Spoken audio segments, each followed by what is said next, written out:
Flowering plants, or angiosperms, make up a huge part of life on Earth.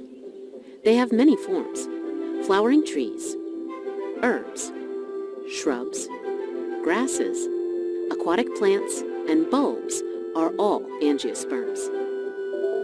Most life today is dependent on flowering plants. Humans are no exception. Angiosperms shape our ecosystems. They make up the majority of our crop plants, and they absorb CO2 from the atmosphere. Despite their importance, flowering plants came about recently in terms of evolutionary time. They first appear clearly in the fossil record during the early Cretaceous period, about 130 to 140 million years ago. During the mid-Cretaceous, flowering plants increased dramatically. Today, they dominate the plant world, representing around 90% of living plant species. They are also more diverse than other plants and can live nearly anywhere. Forests, grasslands, deserts, coastal regions, and even oceans and freshwater habitats are full of angiosperms. But what is it that makes angiosperms so successful?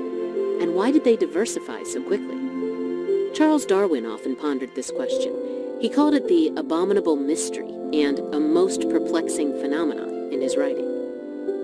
We've learned a lot since Darwin's time, and the answer, at least in part, comes down to the most defining characteristic of angiosperms: their flowers. Through flowers, angiosperms developed a relationship with animal pollinators that is unique in the plant world. The first flowers were pollinated by insects. Early beetles and flies fed on ancient plant tissue. They happened to spread pollen around, which helped plants reproduce. Insect pollination gave flowers a huge advantage. Angiosperms took off. Traits that attracted insects became more common, and a burst of new species occurred. Insects also diversified in response to the new flower traits. By the mid-Cretaceous, insects specialized for pollination show up in the fossil record. The special relationship between flowering plants and pollinators persisted over time. It led to incredible diversity for both groups.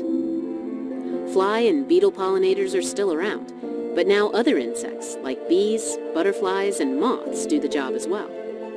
Joining them are mammals, such as bats, as well as several types of birds. There are even a few lizards in the mix.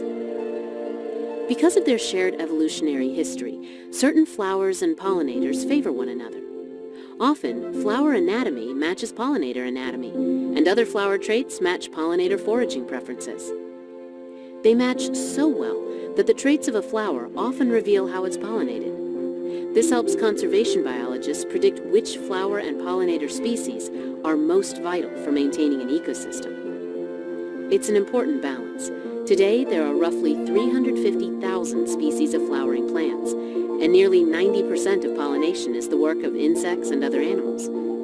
This includes pollination of many agricultural plants. In fact, animals pollinate about 75% of the crops grown worldwide, including those used for food, beverages, fiber, spices, and medicine. Without pollinators, crop yields decrease.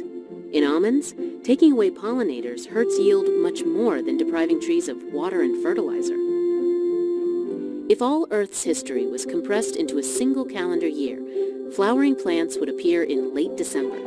Yet in the relatively short time they've existed, angiosperms have dramatically changed the planet, promoting diversity and supporting much of the life that exists today.